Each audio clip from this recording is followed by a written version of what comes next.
Sir வணக்கம். வணக்கம். Israel, America, Iran இவர்களுக்கு இடையிலான போர் ரொம்ப உக்கிரமடைந்திருக்கிறது. உச்ச தலைவர் காமெனி கொல்லப்பட்டதை தொடர்ந்து புதியதாக ஒரு உச்ச தலைவர் தேர்ந்தெடுக்கப்பட்டிருக்கிறார். அமெரிக்க அந்த தளங்களை, கப்பல்களை நோக்கி ஈரான் தாக்குதல் நடத்த ஆரம்பித்திருக்கிறது. என்ன திசையை நோக்கி போகிறது இந்த போர்? இப்போ நீங்கள் சொன்ன மாதிரி போர் வீரியம் அடைஞ்சிருக்கு. 6 அமெரிக்க ராணுவ வீரர்கள் இறந்துருக்காங்க, 18 பேர் காயப்பட்டிருக்காங்க. இஸ்ரேல் சைடில் 10லிருந்து 20 பேர் பார்த்தோம்னா இறந்துருக்காங்க. ஈரானை பொறுத்தளவில் ஏறக்குறைய 800 பேர் ஈரான் சைடில் இறந்துருக்காங்க. ஸோ இப்போ சரமாரியாக நிறைய தாக்குதல் நடந்துகிட்ருக்கு. 2000க்கும் மேற்பட்ட தாக்குதல்களை அமெரிக்காவும் இஸ்ரேலும் சேர்ந்து நடத்தியிருக்காங்க. அதே மாதிரி ஈரானும் பார்த்தோன்னா அமெரிக்கன் மிலிட்ரி அசட்ஸ் நிறைய நாடுகளில் இருக்குது. மிடில் ஈஸ்டில் கூடிய மாதிரி நிறைய நாடுகளில் இருக்குது. அந்த நாடுகளில் இருக்கக்கூடிய அமெரிக்கன் அசட்ஸையும் அட்டாக் பண்ணுறாங்க. அது போக முக்கியமான நகரங்கள், இந்த மாதிரியான விஷயங்களையும் அட்டாக் பண்ணுறாங்க. ஸோ இப்போ பார்த்தோன்னா ஃபஸ்ட்டு 28ஆம் தேதி அமெரிக்காவும் இஸ்ரேலும் அட்டாக் பண்ணுறாங்க. அதில் கெமேனி அவர்கள் கொல்லப்படுறார்.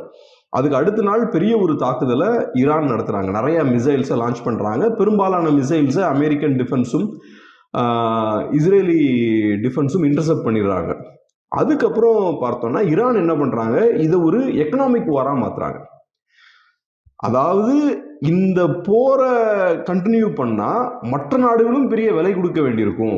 ஸோ அதனால் இந்த போரை நிப்பாட்டுறது எல்லாருக்கும் நல்லது அப்படின்ற ஒரு இடத்துக்கு ஈரான் இந்த போரை கொண்டு போகிறாங்க. ஸோ இப்போ நேற்று ஸ்ட்ரெயிட் ஆஃப் ஹொர்மூஸை அவங்க மூடிட்டாங்க, க்ளோஸ் பண்ணிட்டாங்க. அது இப்போ என்ன பண்ணுது, பெட்ரோல் ப்ரைஸ்லாம் இன்க்ரீஸ் பண்ணுது.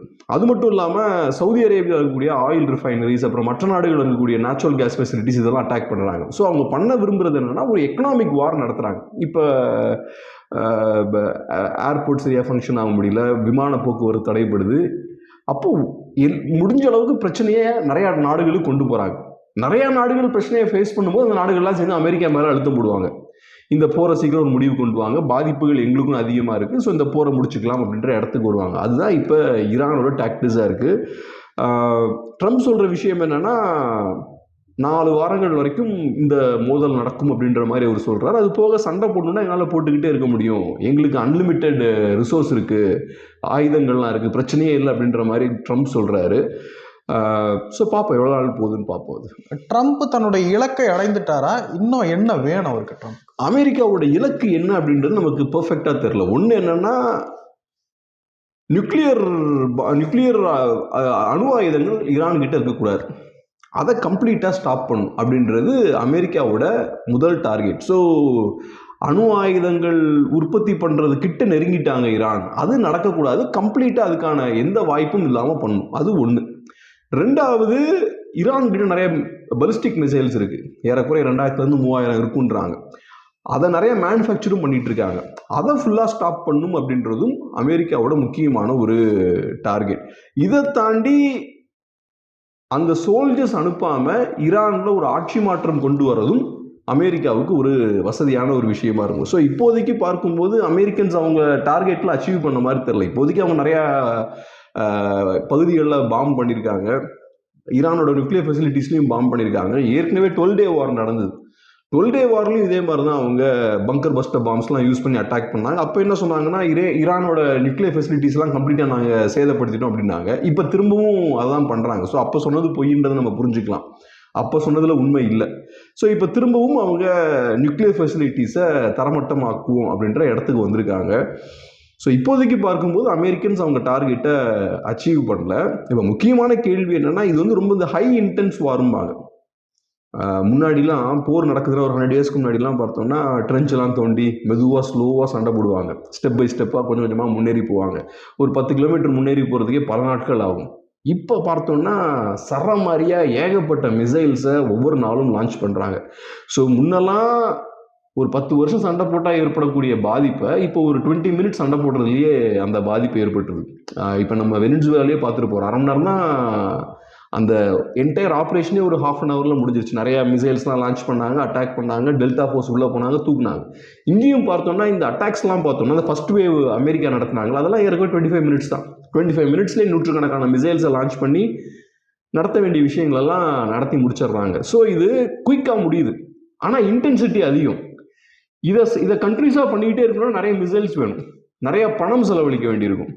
ஈரான் கிட்ட பலிஸ்டிக் மிசைல்ஸ் ஓரளவுக்கு இருக்கு. ஆனா எவ்வளவு மிசைல்ஸ் செலவழிச்சுக்கிட்டே இருக்க முடியுன்ற கேள்வி இருக்கு. அமெரிக்கன்ஸை பொறுத்தளவுல ஈரான் ஒரு மிசைல் லான்ச் பண்றாங்கன்னா அதை இன்டர்செப்ட் பண்ணி பிடிக்கிறாங்கல்ல டிஃபென்ஸ் சிஸ்டம் யூஸ் பண்ணி, அது சாதாரண விஷயம் கிடையாது. ஒரு மிசைலை இன்டர்செப்ட் பண்ணி பிடிக்கிறதுக்கு 2-3 மிசைல் கூட சில நேரங்கள் ஆகும். ஏன்னா ஒரு மிசைலை வச்சு இன்டர்செப்ட் பண்ண மாட்டாங்க, சேஃபாக இருக்குன்றதுக்காக 2-3 மிசைல் அனுப்புவாங்க. சில நேரங்களில் 10-12 மிசைல் கூட யூஸ் பண்ணுவாங்க. நேற்று கூட ஒரு வீடியோ பார்த்தேன் ஒரு ஆஸ்திரேலியன் டிவியில், ஒரு மிசைலை இன்டர்செப்ட் பண்ணுறதுக்கு 11 மிசைல்ஸ் அதை விரட்டிட்டு போகுது. ஸோ அப்போ எக்ஸ்பென்ஸ் அதிகம். இப்போ ஒரு பேட்ரியட் டிஃபென்ஸ் சிஸ்டம் இருக்குன்னா ஒரு மிசைலோட ரேட்டு $4 மில்லியன் வரைக்கும் வரும், $2 to $4 மில்லியன் வரும். அப்போ ஈரான்காரன் அனுப்புகிற ஒவ்வொரு மிசைலையும் நீங்கள் இன்டர்செப்ட் பண்ணணும்னா அதோட காஸ்ட் வந்து ரொம்ப அதிகம். ஈரானுக்கு பிரச்சனை இல்லை, ஏன்னா மிசைல்ஸை லான்ச் பண்ணுவாங்க. அதே மாதிரி நிறைய ட்ரோன்ஸ்லாம் லான்ச் பண்ணுவாங்க. ட்ரோன்ஸ்லாம் ரேட்டு குறவு, $10,000-$20,000 இருக்கும், $30,000 இருக்கும். ஆனால் மிசைல்ஸ், அந்த ட்ரோனை இன்டர்செப்ட் பண்ணுறீங்க அனுப்புகிற மிசைல்ஸ் வந்து ரொம்ப விலை அதிகமாக இருக்கும். ஸோ அதனால இந்த சிக்கல்லாம் இருக்குது. ஸோ அதனால இந்த போர் எவ்வளோ நாள் நீடிக்கும் அப்படின்றது பெரிய ஒரு கேள்வி. ஈரானுக்கும் நிறைய செலவுகள் அதிகமாயிட்டே இருக்கு, நிறைய பாதிப்புகளும் ஏற்பட்டு இருக்கு. அமெரிக்காவும் ஒவ்வொரு நாளும் நிறைய பணத்தை வேஸ்ட் பண்ணிட்டு இருக்காங்க அங்கே. ஸோ இது ஒரு ஹை இன்டென்ஸ் வார். இப்போ இந்த 3-4 நாளில் கண்டிப்பாக பில்லியன்ஸ் ஆஃப் டாலர்ஸ் அவங்க செலவழிச்சிருப்பாங்க. அதுபோக ஈரானுக்கு ஒரு சிக்கல் என்னன்னா, இப்போ ஈரானுக்கு இது வாழ்வா சாவான்ற பிரச்சனை. இப்போ ஒரு எலியை நம்ம செவுத்து ஓரமாக தள்ளிட்டோம்னா என்ன பண்ணுவோம், நம்மளை அட்டாக் பண்ண ஆரம்பிச்சிடும்ல, அந்த மாதிரியான ஒரு இடத்துக்கு ஈரான் தள்ளப்பட்டிருக்காங்க. ஸோ ஈரான் கையில் இருக்கக்கூடிய எல்லா ஆயுதத்தையும் யூஸ் பண்ணுறாங்க. இவ்வளோ நாளாக ஸ்ட்ரெயிட் ஆஃப் ஹொர்முஸை அவங்க பிளாக் பண்ணதே கிடையாது. அது காரணம் என்னன்னா தெரியும் அவங்களுக்கு, ஸ்ட்ரெயிட் ஆஃப் ஹொர்முஸை பிளாக் பண்ணால் உலகத்துக்கு பிரச்சனை வரும்ன்றது தெரியும், ஒட்டுமொத்த உலகமும் அவங்களுக்கு எதிராக திரும்பிடும். பட் இப்போ அவங்களுக்கு வேறு வழி இல்லை. ஈரானை கம்ப்ளீட்டாக நெருக்கி பிடிச்சோன்னே அவங்க ஸ்ட்ரெயிட் ஆஃப் ஹொர்முஸை பிளாக் பண்ணுறாங்க, சுற்றி இருக்க எல்லா நாட்டையும் அட்டாக் பண்ணுறாங்க. ஸோ ஈரான் என்ன பண்ணுறாங்கன்னா, இப்போதைக்கு தற்காலிகமாக அமெரிக்கா மேலே அழுத்தம் போடுறதுக்காக சுற்றி இருக்க எல்லாரோடையும் சண்டை போட்டுருக்காங்க, எல்லாரையும் அவங்களோட எதிரியாக மாற்றிட்டு இருக்காங்க. இப்போ நீங்கள் ஸ்ட்ரெயிட் ஆஃப் ஹொர்முஸை மூடிட்டீங்கன்னா சைனாவுக்கு பாதிப்பதுனால இந்தியாவுக்கு பாதிப்பு, ஜப்பானுக்கு பாதிப்பு. ஏன்னா எண்ணெய் அந்த வழியாக தான் போகும், ஸ்ட்ரெயிட் ஆஃப் ஹொர்முஸ் வழியாக வர எண்ணெய் தான் இந்த பகுதிகளுக்குலாம் அதிகமாக போகும். ஸோ அப்போ உலகத்தில் கூடிய மற்ற நாடுகளை ஈரான் தன்னோட எதிரியாக மாற்றிட்டு இருக்கு. ஆனால் ஈரானுக்கு வேறு வழி இல்லை. இப்போ அமெரிக்கா மேலே அழுத்தம் போடணும்னா ஈரானுக்கு இதை தவிர வேறு வழி இல்லை, அதனால அதை பண்ணிட்டு இருக்காங்க. இப்போ ஈரானை ரொம்ப தீவிரமாக சண்டை போடுது. சைனாவும் ரஷ்யாவும் ஈரானுக்கு ஆயுதங்களை கொடுத்து உதவ ஆரம்பித்திருப்பதாக சொல்கிறாங்க. இது என்ன மாதிரியான இதுவை கொண்டு வரும்? இப்போ ரஷ்யாவை பொறுத்தளவில் ரஷ்யா ஏற்கனவே ஒரு போர் சண்டை போட்டுட்டு இருக்காங்க. பெரிய அளவுக்கு ஆயுதங்கள் ரஷ்யானால கொடுக்க முடியாது, ஏன்னா அவங்களுக்கே நிறைய ஆயுதங்கள் தேவை, ஷார்ட்டேஜ் இருக்கும். அது மட்டும் இல்லாமல் ஈரான் ரஷ்யாவுக்கு நிறைய சப்போர்ட் பண்ணிட்டு இருந்தாங்க. ஷாஹித் ட்ரோன்ஸ் அப்படிம்பாங்க, நல்ல சீப்பான எஃபெக்டிவான ட்ரோன்ஸ். அந்த ட்ரோன்ஸ் எல்லாம் ஈரான் தான் சப்ளை பண்ணிட்டு இருந்தாங்க. இப்போ ரஷ்யாவுக்கு அந்த ட்ரோன் சப்ளைலாம் தடைப்பட்டு போயிருக்கும். அதனால இனி ஃபியூச்சரில் வரக்கூடிய நாட்களில் ரஷ்யா அந்த ட்ரோன்ஸ் எல்லாம் உற்பத்தி பண்ண வேண்டிய தேவை இப்போ ஏற்பட்டிருக்கு. அதனால ரஷ்யானால பெருசாக ஈரானுக்கு உதவ முடியாது. அதுபோக ரஷ்யாவே ஆயில் ப்ரொடியூசிங் நேஷன் தான். அப்படி இருக்கும்போது ஈரானோட எண்ணெயும் ரஷ்யானால வாங்க முடியாது. ரஷ்யானால பெருசாக எதுவும் ஈரானுக்கு உதவிட முடியாது. மேபி கொஞ்சம் ஆயுதங்கள், மேபி இந்த அவங்க போரையும் சண்டை போட்டுட்டு அதை தாண்டி கொஞ்சம் ஆயுதங்கள் வேணால் கொடுக்கலாம். சைனாவை பொறுத்தளவில் பொருளாதார ரீதியாக பெரிய லெவலில் ஈரானுக்கு உதவியாக இருக்காங்க. ஈரானோட ஓவரால் ஏற்றுமதியில், எண்ணெய் ஏற்றுமதியில் அவங்களோட 90% எண்ணெயை சைனாவுக்கு தான் அனுப்பிட்டு இருக்காங்க. அதனால இப்போ ஈரானுக்கு பணம் வருதுன்னா அது சைனா வழியாக தான் வருது. ஈரான் ஆயில நிறைய நாடுகள் வாங்க மாட்டாங்க, சைனா இன்னும் வாங்கிட்டு இருக்காங்க. அதனால சைனா ஒரு பெரிய ஒரு பார்ட்னர் தான். அவங்க டைரக்டா ஆயுதங்கள் கொடுக்குறாங்களோ இல்லையோ, ஈரானுக்கு அவங்க ஈரானோட நிறைய வர்த்தகம் பண்ணும்போது ஈரானுக்கு நிறைய பணத்தை கொடுக்குறாங்க. அது ஈரானுக்கு பெரிய ஒரு யூஸ் தான். அந்த வகையில் சைனா சப்போர்ட் பண்ணிட்டு இருக்காங்க. இது பெரிய ஒரு விஷயம்தான். அது போக பொருளாதார ரீதியா ரஷ்யாவும் ஈரானுக்கு ஆதரவாக தான் இருக்காங்க, நிறைய சப்போர்ட் பண்ணிட்டு தான் இருக்காங்க. இதெல்லாம் தாண்டி அமெரிக்கா மாதிரியான ஒரு நாட்டோட சைனா சண்டை போட முடியாது. சைனா இன்னும் அந்த சண்டை போடுற இடத்துக்கு வரல. சைனா பொருளாதார ரீதியாக சண்டை போடுறதுக்கு ரெடியா இருக்காங்க. ஆனால் ராணுவ ரீதியாக அமெரிக்காவோட சண்டை போடுறதுலாம் சைனா ரெடியா இல்லை. ஏன்னா சைனாவை பொறுத்தளவில் அவங்க சண்டை போடுறது எக்கனாமிக் வார், பொருளாதார போர். நீங்க துப்பாக்கி தூக்கிட்டு வந்தீங்கன்னா உங்களோட பொருளாதாரம் பாதிக்கப்படும். ஸோ அதனால அவங்க அமெரிக்காவோட அந்த மாதிரியான ஒரு மோதலுக்கு சைனா ரெடியா இல்லை. ஈரான் தனியாக தான் சண்டை போடணும். உண்மையாகவே ஈரான் அணு ஆயுதம் வச்சிருக்கா இல்லையா? இந்த வடிவேல் காமெடியில் கேட்குற மாதிரி தான், அணு ஆயுதம் அதை அந்த அந்த ஒரு குற்றச்சாட்டு இருக்கு. உண்மையாகவே அந்த இது இருக்கா? இப்போதைக்கு அஃப்கோர்ஸ் அவங்ககிட்ட அணு ஆயுதம் இல்லை. ஆனால் சொல்லப்படுற விஷயம் என்ன, இப்போ அமெரிக்கன் சைடில் என்ன சொல்கிறாங்கன்னா, அவங்க நினச்சாங்கன்னா வேகமாக ஒரு அணு ஆயுதத்தை உற்பத்தி பண்ணிடலாம். ஒரு அணு ஆயுதம்னு சொல்ல ஒரு 8-10 அணுகுண்டுகளை அவங்க உற்பத்தி பண்ணுறதுக்கான கெப்பாசிட்டி ஈரானுக்கு இருக்குது. ரொம்ப சீக்கிரமாக அதை பண்ண முடியும். அதனால அதை சீக்கிரம் முடிவு கொண்டு வரணும்னு பார்க்குறாங்க. ஸோ இப்போ அமெரிக்க தரப்பில் அவங்க சொல்கிற விஷயம் என்னென்னா, அந்த பேச்சுவார்த்தைகள்லாம் நடந்தது இல்லை ஒமானில், பேச்சுவார்த்தைகள் நடக்கும்போது ஈரான் தரப்பே அதை ஒத்துக்கிட்டாங்கன்னு சொல்கிறாங்க. ரொம்ப பெருமையாகவும் அதை பேசுகிறாங்க. ஏன்னா ஈரானை பொறுத்தளவில் அது அவங்களுக்கு ஒரு லெவரேஜ். அமெரிக்காவை பயங்காட்டுறதுக்கு அது ஒரு நல்ல லெவரேஜ். நீங்கள் ஓவராக அழுத்தம் போட்டிங்கன்னா எங்ககிட்டயும் இருக்குது அப்படின்ற மாதிரி அவங்க சொல்கிறாங்க. ஸோ இப்போ ஈரான்கிட்ட இப்போ அணு ஆயுதம் இருக்கான்னு கேட்டால் கண்டிப்பாக அணு ஆயுதம் இல்லை. ஆனால் ஈரானால் சீக்கிரமாக அணு ஆயுதங்களை உற்பத்தி பண்ண முடியும். அதுக்கான வாய்ப்புகள் இருக்குது. ஸோ அதனால தான் இவங்களும் ரொம்ப வேகமாக அழுத்தம் போடுறாங்கன்னு நினைக்கிறேன் ஈரான் மேலே. அதை சீக்கிரமாக இல்லாமல் செய்யணும் அப்படின்ற மாதிரி பார்க்குறாங்க. ஏன்னா இப்போ ஈரான் கையில் அணு ஆயுதம் போய் சேர்ந்துருச்சுன்னா மிடில் ஈஸ்டில் இருக்கக்கூடிய இந்த பேலன்ஸ் ஆஃப் பவர் இருக்குல்ல, அது ஷிஃப்ட் ஆயிரும். இப்போதைக்கு இஸ்ரேல் கையில் பெரிய பலம் இருக்குது. நாளைக்கு ஈரான் கையிலையும் ஒரு அணு ஆயுதம் இருக்குன்னு வச்சுப்போம். இஸ்ரேலால் பிடிச்சதெல்லாம் பண்ண முடியாது. ஈரான் நெருங்கி பிடிக்கிறதுக்கு வாய்ப்பு இருக்குது. ஸோ மிடில் ஈஸ்டில் பவர் ஷிஃப்ட் ஆகிறதுக்கான வாய்ப்பு இருக்குது. அதனால இப்போ ஈரானை ஹெவியாக அட்டாக் பண்ணுறாங்க. ஆனால் இப்போ ஈரான் இதில் கம்ப்ளீட்டாக வீழ்த்தப்படுறாங்கன்னு வச்சுப்போம். ஈரானில் ஒரு ஆட்சி மாற்றம் நடக்குது. பலிஸ்டிக் மிசைல்ஸை உற்பத்தி பண்ணக்கூடிய அந்த தொழிற்சாலைகளெல்லாம் கம்ப்ளீட்டாக சேதப்படுத்திட்டாங்க, இல்லாட்டி மூடிட்டாங்கன்னு வச்சுப்போம். அதே மாதிரி அணு ஆயுதம் உற்பத்தி பண்ணுறதுக்கு வாய்ப்பே இல்லைன்ற சூழல் அமெரிக்கா ஏற்படுத்திட்டாங்கன்னு வச்சுப்போம். அப்படி செஞ்சாச்சுன்னா ஈரான் ரொம்ப வீக் ஆயிடுவாங்க. ஈரான் ரொம்ப வீக்கானாலும் ஆபத்து தான். ஏன்னா இஸ்ரேல் கையில் அதிகமான பலம் அங்கே குவிஞ்சிடும். இஸ்ரேலில் யாராலையும் எந்த கேள்வியும் கேட்க முடியாது. இஸ்ரேலை சேலஞ்ச் பண்ணுறதுக்கு யாரும் இல்லைன்ற சூழல் மிடில் ஈஸ்டில் வந்துடும். அதுவும் நல்லது கிடையாது. அதே போல் ஈரான் கையில் அணு ஆயுதம் கிடச்சிருச்சுன்னா அதுவும் இஸ்ரேலுக்கு சிக்கல். ஸோ அதனால் அமெரிக்காவை பொறுத்தளவில் இஸ்ரேல் கையில் அதிக பலம் இருக்கிறத அவங்க கண்டுக்க மாட்டாங்க. அது அவங்களுக்கு விருப்பமான ஒரு விஷயமா தான் இருக்கும். அதனால அவங்க ஈரானை தாக்குறாங்க, ஈரானை பலவீனப்படுத்தணும்னு யோசிக்கிறாங்க. நாட்டின் உச்ச தலைவர் காமனியை கொன்றுவிட்டு தாங்கள் விரும்பக்கூடிய ஒரு அரசாங்கத்தை அந்த நாட்டில் நிறுவனம்ன்றது அமெரிக்காவுடைய ஒரு இலக்காக இருந்தது. அந்த ஒரு இலக்குக்கான சாத்தியக்கூறுகள் எப்படி? இப்போ அமெரிக்காவை பொறுத்தளவில் ஒரு விஷயத்தில் அவங்க ரொம்ப தெளிவாக இருக்காங்க. களத்தில் நாங்கள் இராணுவ வீரர்களை அனுப்ப மாட்டோன்றதுல தெளிவாக இருக்காங்க. ஏன்னா இப்போ அமெரிக்க மக்களை பொறுத்தளவில் நம்ம இராணுவ வீரர்கள் மற்ற நாடுகளில் போய் இறக்கக்கூடாது அப்படின்றது அவங்களோட விருப்பமாக இருக்குது. முன்னாடி வியட்நாமில் போய் அமெரிக்க இராணுவ வீரர்கள் நிறைய பேர் இறந்தாங்க. அப்புறம் அதே மாதிரி கொரியன் வாரில் அமெரிக்க வீரர்கள் நிறைய பேர் இறந்தாங்க. ஆப்கானிஸ்தானில் நிறைய பேர் இறந்தாங்க. இந்த மாதிரியான சூழல் இனி வரக்கூடிய நாட்களில் இருக்கக்கூடாது அப்படின்றது அமெரிக்கர்களோட விருப்பமாக இருக்குது. அதனால ட்ரம்ப்பும் அதில் தெளிவாக இருக்கார். அமெரிக்க இராணுவ வீரர்களை களத்தில் இறக்கக்கூடாது.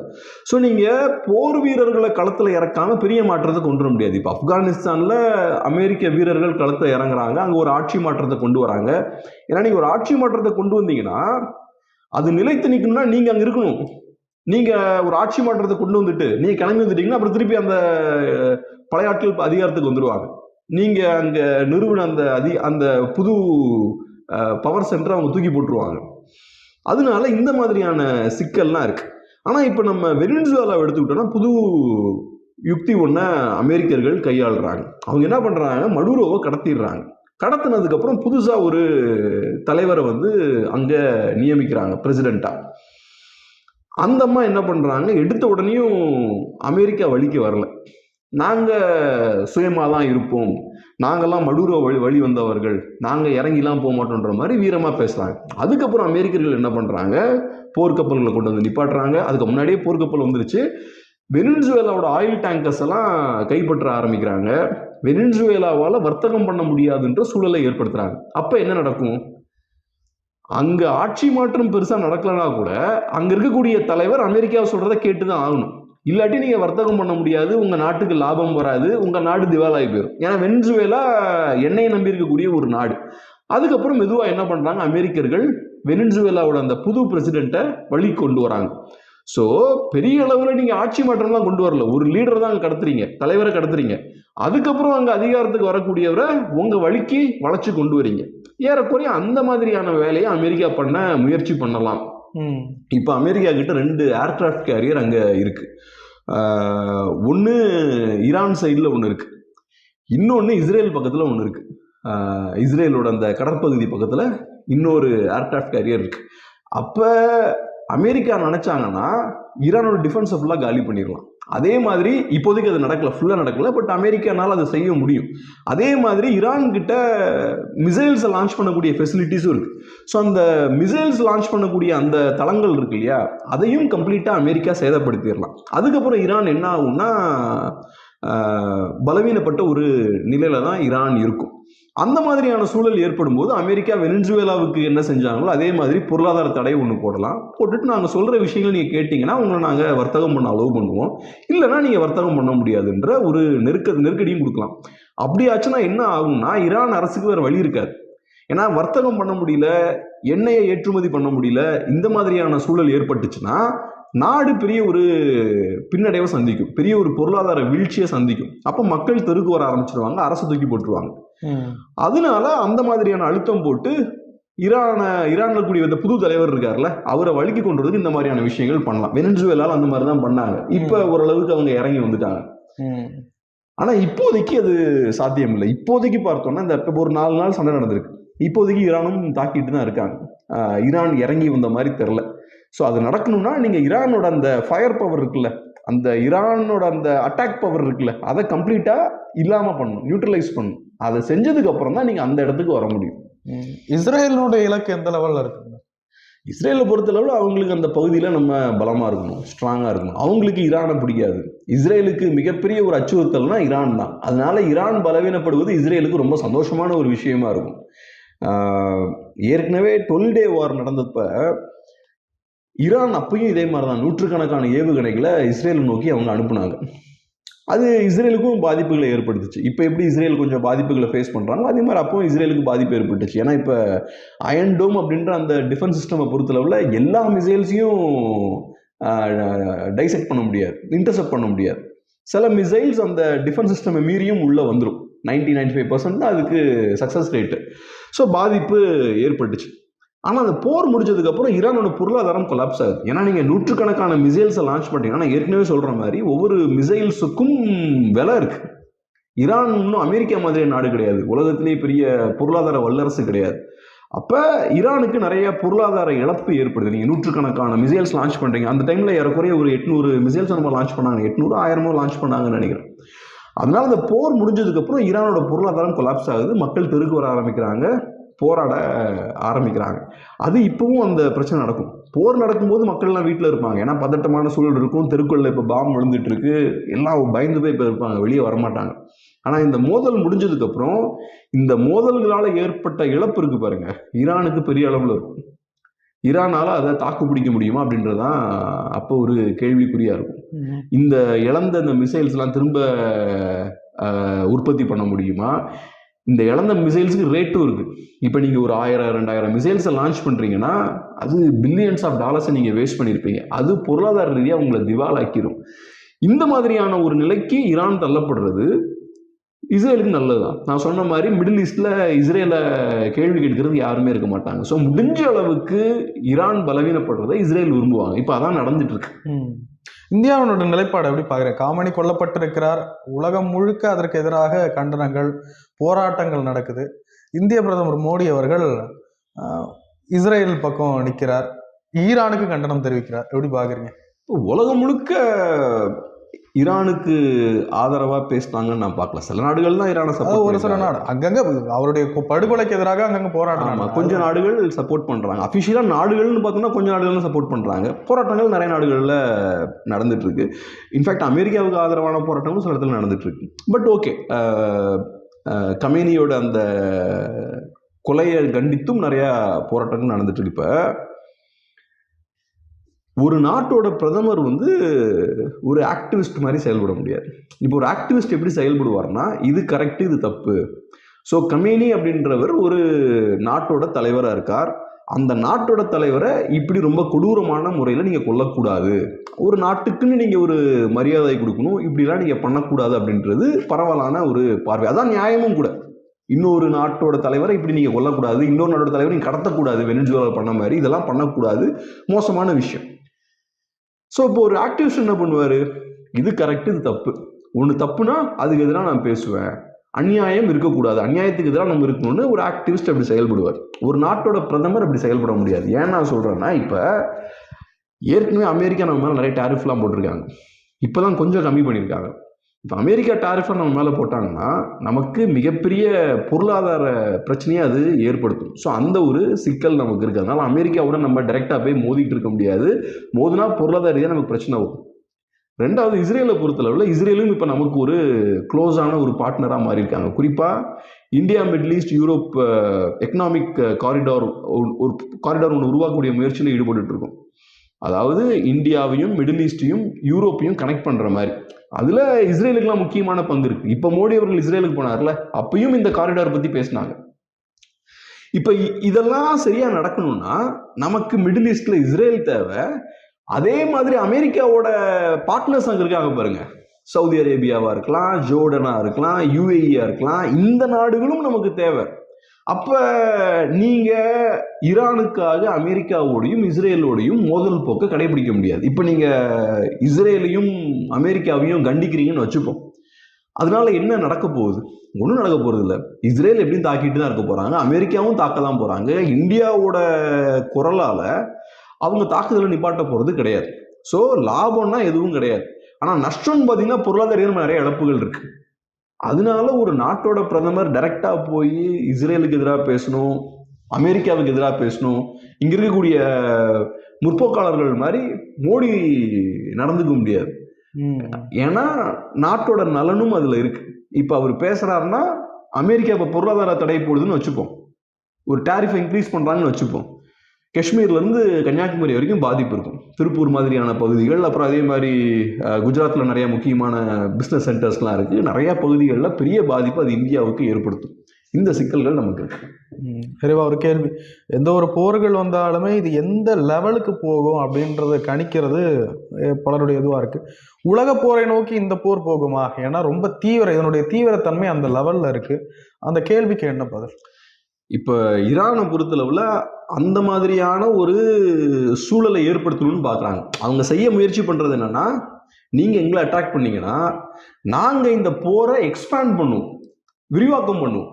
சண்டைன்றது ஈரானுக்கும் இஸ்ரேல் அமெரிக்காவுக்கும் தான். ஆனால் ஈரான் என்ன பண்ணுறாங்க, சுற்றி இருக்கக்கூடிய கல்ஃப் நாடுகளை அட்டாக் பண்ணுறாங்க. Saudi Arabia, UAE, Bahrain, Kuwait, Qatar, Oman எல்லாரையும் அட்டாக் பண்ணுறாங்க. இது அவங்க ஏன் பண்ணுறாங்க? நாங்கள் உங்களோட மட்டும் நிறுத்த மாட்டோம், நாங்கள் இந்த போரை விரிவடைய செய்வோம், இந்த போரை மற்ற இடங்களுக்கும் நாங்கள் கொண்டு போவோம். அப்போ நீங்கள் சொன்ன மாதிரி அப்போ எல்லா பகுதிகளிலையும் பிரச்சனை ஏற்படுதுன்னா இது ஒரு உலக போராக மாறுறதுக்கான வாய்ப்பு இருக்கா, மற்ற நாடுகள் உள்ள இறங்குறதுக்கான வாய்ப்பு இருக்கா அப்படின்ற விஷயங்கள்லாம் இருக்குது. இப்போ என்ன பொறுத்தளவில் இப்போ நான் சொன்ன மாதிரி இது ரொம்ப ஹை இன்டென்ஸ் வார். பார்க்கும்போது நமக்கு பெருசாக தெரியாத விஷயங்கள். ஆனால் மிசைல்ஸை லான்ச் பண்ணி அவங்க சண்டை போட்டுருக்காங்க. ஆயிரக்கணக்கான மிசைல்ஸை லான்ச் பண்ணுறாங்க அமெரிக்கன் சைட்லேருந்து, ஆயிரக்கணக்காக லான்ச் பண்ணுறாங்க அமெரிக்கன் இஸ்ரேல் சைட்லேருந்து. அதை நீங்கள் செஞ்சுக்கிட்டே இருக்க முடியாது, ஒரு லிமிட் இருக்குது. இப்போ அமெரிக்கா இங்கே நிறையா மிசைல்ஸ்லாம் வேஸ்ட் பண்ணுறாங்கன்னா அவங்களுக்கு யுக்ரைனுக்கு ஆயுதங்களை அனுப்ப முடியாது. அதே மாதிரி தாய்வானை டிஃபெண்ட் பண்ண முடியாது. ஸோ அமெரிக்கா கிட்ட ஒன்றும் அப்படியே பயங்கரமாக அப்படியே ஆயுத கிடங்குகள்லாம் ஃபுல்லாக நிறைஞ்சலாம் வழியில். அவங்களுக்கும் நிறையா ஒரு வல்லரசாக இருந்தாலும் அவங்களுக்கு நிறைய ரெஸ்ட்ரிக்ஷன்ஸ் இருக்குது, சிக்கல்கள் இருக்குது. ஸோ அப்போ அவங்களுக்கும் ஒரு லிமிட் இருக்குது. அதே மாதிரி ஈரானுக்கும் ஒரு லிமிட் இருக்குது. ஈரானும் அவங்க பிடிச்ச மாதிரிலாம் மிசைலை ஃபயர் பண்ணிகிட்டே இருக்க முடியாது. ஒரு பாயிண்ட்டுக்கு அப்புறம் பொருளாதார ரீதியாக பிரச்சனைகள் வர ஆரம்பிக்கும். உங்களால் இருக்கிற மிசைல்ஸை ரிப்ளேஸ் பண்ண முடியாது. நீங்கள் 100 மிசைல் லான்ச் பண்ணுறீங்கன்னா அதை ரிப்ளேஸ் பண்ணணும்ல, அதுக்கான கெப்பாசிட்டி உங்களுக்கு இருக்கணும்ல. இப்போ ஃபேக்ட்ரிஸை அட்டாக் பண்ணியிருப்பாங்க, அதே மாதிரி மிசைல் லான்ச்சிங் சைட்ஸை அட்டாக் பண்ணியிருப்பாங்க. அதெல்லாம் ரிப்ளேஸ் பண்ணுறது கஷ்டம். அதனால போர் ஆரம்பிக்கும் போது ஈரானுக்கு இருந்த பலம் இப்போ இருக்காது. போர் ஆரம்பிக்கும் போது ஈரானால் ஈஸியாக நிறைய பகுதிகளிலிருந்து ஏவுகணைகளை ஏவ முடியும். இப்போ அந்த விஷயங்களை அவங்களால பண்ண முடியாது. அப்போ ஒரு 1 வீக் ஆயாச்சுன்னா ஒரு வாரத்தில் 2 பேருக்கும் பாதிப்புகள் அதிகமாக இருக்கும். 12 டே வார் அப்படி தானே, எடுத்தோடனே லான்ச் பண்ணுறாங்க, அட்டாக் பண்ணுறாங்க, அதுக்கப்புறம் போக போக அவங்களால தாக்கு பிடிக்க முடியல. இஸ்ரேலுக்கும் நிறையா பாதிப்புகள் ஏற்படுது. 50க்கும் மேற்பட்ட இடங்களில் இஸ்ரேலையும் பாம்ஸ் வந்து விழுது. இஸ்ரேல் அஃப்கோர்ஸ் அவங்களும் ஈரானோட டிஃபென்ஸ் சிஸ்டம் அப்போ அடித்து காலி பண்ணாங்க. இஸ்ரேலோட ஐஆர்ஜிசி சென்டர்ஸ் எல்லாம் அட்டாக் பண்ணாங்க, இதெல்லாம் பண்ணாங்க. ஆனால் இஸ்ரேலுக்கும் அதில் பாதிப்பு இருக்குது. இப்போ ஈரானை பொறுத்தளவில் ஈரானால் 100 அடி கூட வாங்க முடியும். இப்போ பாருங்க, ஒரு 2000க்கும் மேற்பட்ட தாக்குதல்கள் ஈரானில் நடக்குது. 800க்கும் மேற்பட்ட ஆமாம், இப்போ 800க்கும் மேற்பட்டவர்கள் நம்பர் வந்து இன்க்ரீஸ் ஆகிருக்கும். ஏறக்குறைய 800ன்னு வச்சுப்போமே. இதெல்லாம் சாதாரண எண்ணிக்கை கிடையாது. ஆனால் ஈரான் இந்த பிரச்சனையெல்லாம் ஃபேஸ் பண்ணியிருக்காங்க. இஸ்ரேலால் அதே பிரச்சனையை எதிர்கொள்ள முடியாது. ஒவ்வொரு நாட்டுக்கும் ஒரு கெப்பாசிட்டி இருக்கும்ல. இஸ்ரேலுக்கு ஒரு 10 மிசைல்ஸ் உள்ள வந்தாலே சிக்கல் அவங்களுக்கு. இப்போ பீர்ஷிபாலெல்லாம் அட்டாக் நடந்திருக்கு. அப்புறம் ஒரு சினகாகில் ஒரு தாக்குதல் நடந்ததுன்றாங்க. 9 பேர் அந்த சினகாகில் இறந்துட்டாங்கன்றாங்க. ஸோ இதெல்லாம் இஸ்ரேலில் பெரிய சிக்கலை ஏற்படுத்தும். அதனால அமெரிக்கா இஸ்ரேலை விட ஈரானால இன்னும் நிறையா அவங்க இன்னும் அடி வாங்குறதுக்கு இன்னும் நிறைய ரெடியாக இருக்காங்க. அவங்களால இன்னும் ரெடின்றதை விட அந்த பாதிப்புகளை அப்சர்வ் பண்ண முடியும், தாக்கு பிடிக்க முடியும். ஸோ இந்த சிக்கல்கள்லாம் இருக்கு. பட் எப்படியும் இந்த மாதிரி ஹை இன்டென்ஸான வார் சண்டை போடும்போது போக போக அந்த தாக்குதலோட வீரியம் கம்மியாகிட்டே இருக்கும். இப்போ ஒரு நாளைக்கு 500லேருந்து 1000 மிசைல் லான்ச் பண்றாங்கன்னா ஒரு வாரம் ஆனதுக்கப்புறம் அதோட எண்ணிக்கைகள் குறைஞ்சிக்கிட்டே இருக்கும். இவங்கனால அதே மாதிரி தொடக்கத்தில் லான்ச் பண்ண மாதிரி லான்ச் பண்ணிக்கிட்டே இருக்க முடியாது. அப்புறம் ஒரு கட்டத்துக்கு அப்புறம் ரைட், இதுக்கு மேலே நமக்கு முடியாதுன்னு இறங்கி வந்துடுவாங்க. இங்கேயும் இப்படிதான் நடக்கும்னு நினைக்கிறேன். போரில் ஒன்று சொல்ல வார் ஆஃப் அட்ரிஷன்பாங்க. வார் ஆஃப் அட்ரிஷன்னா 2 தரப்பு சண்டை போடும்போது 2 தரப்பும் ஈக்குவலாக சண்டை போடுவாங்க. அப்போ யார் ஜெயிப்பாங்க தோப்பாங்கன்றது எது முடிவு பண்ணும்னா, ஒரு பாயிண்ட்டுக்கு அப்புறம் ஒரு தரப்பால் சோல்ஜர்ஸை ரிப்ளேஸ் பண்ண முடியாது, அந்த போருக்கு தேவையான பணத்தை உள்ள பம்ப் பண்ண முடியாது. அப்போ அந்த தரப்பு ஆட்டோமேட்டிக்காக தோற்று போயிரும்ல. ஸோ அதுதான் வார் ஆஃப் அட்ரிஷன். கடைசியில் யார் நிற்கிறாங்க அப்படின்றதான். இதுவும் ஏறக்குறைய அந்த மாதிரியான ஒரு மோதலாக தான் இருக்கும். நிறையா மிசைல்லாம் லான்ச் பண்ணுறாங்க. கடைசியில் யாருக்கிட்ட நிறையா ரிசோர்ஸ் இருக்கோ அவங்க தாக்கு பிடிப்பாங்க. அந்த வகையில் அமெரிக்கா தாக்கு பிடிக்கிறதுக்கான வாய்ப்புகள் அதிகம். பார்ப்போம். நிறைய விஷயங்களை போயிருந்த முடியும். ரொம்ப நன்றி. நன்றி.